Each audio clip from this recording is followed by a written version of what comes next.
জামালপুরের খামারিদের দেশীয় পদ্ধতিতে গরু মোটাতাজাকরণের প্রক্রিয়া শুরু। আসন্ন কোরবানির ঈদকে সামনে রেখে জামালপুরের খামারিরা দেশীয় পদ্ধতিতে গরু মোটাতাজাকরণের প্রক্রিয়া শুরু করেছে।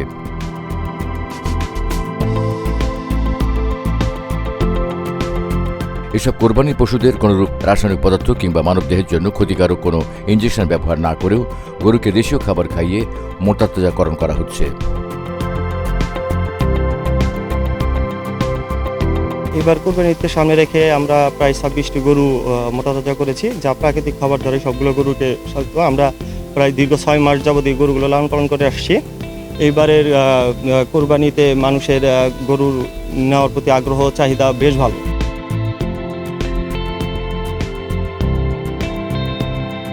জেলা প্রাণী সম্পদ কর্মকর্তা বলেছেন, জেলায় যে পরিমাণে কোরবানির পশু প্রস্তুত আছে তা জেলা চাহিদা মিটিয়ে 25,000 পশু দেশের বিভিন্ন জেলায় রপ্তানি করা সম্ভব।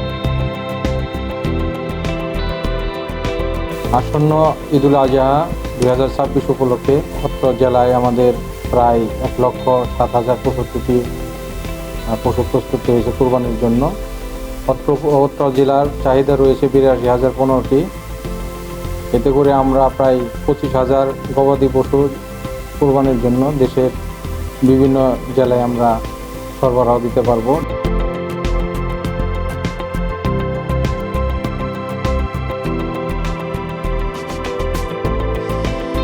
জামালপুর জেলার 7টি উপজেলাতে প্রায় 11,000 খামারি ব্যক্তিগত ও বাণিজ্যিকভাবে 1,07,065টি কোরবানির পশু প্রস্তুত করেছেন। এই জেলায় কোরবানির পশুর চাহিদা রয়েছে 82,015টি। এতে আরও উদ্বৃত্ত থাকবে 25,000। আর এইসব খামারে কোরবানির ঈদকে সামনে রেখে দেশীয় পদ্ধতিতে গরু মোটাতাজাকরণের কাজ করেছে খামারিরা।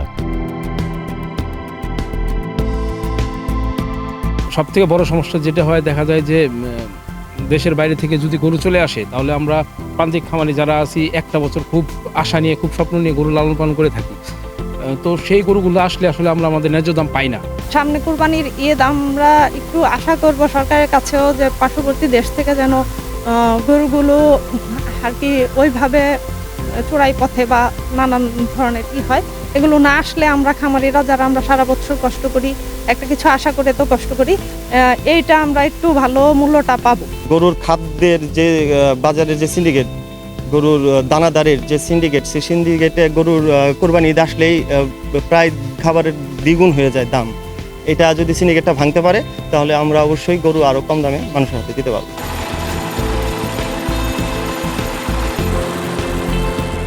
গরুকে উন্নত প্রজাতির সবুজ ঘাস, খৈল, ভুসি খাওয়ানোর পাশাপাশি নিয়মিত পশু চিকিৎসক দিয়ে রোগ পরীক্ষা করানো হচ্ছে।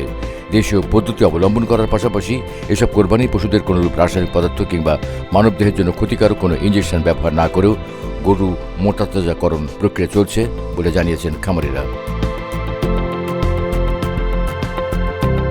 আমাদের গরুগুলোকে আমরা সম্পূর্ণ প্রাকৃতিক উপায়ে লালন পালন করি। আমরা আমাদের নিজেদের তৈরি সাইলেজ এবং কাঁচা ঘাস আর ভুট্টার গুঁড়া, গমের ভুসি, এইসব মিশ্রিত দানাদার দিয়ে থাকি।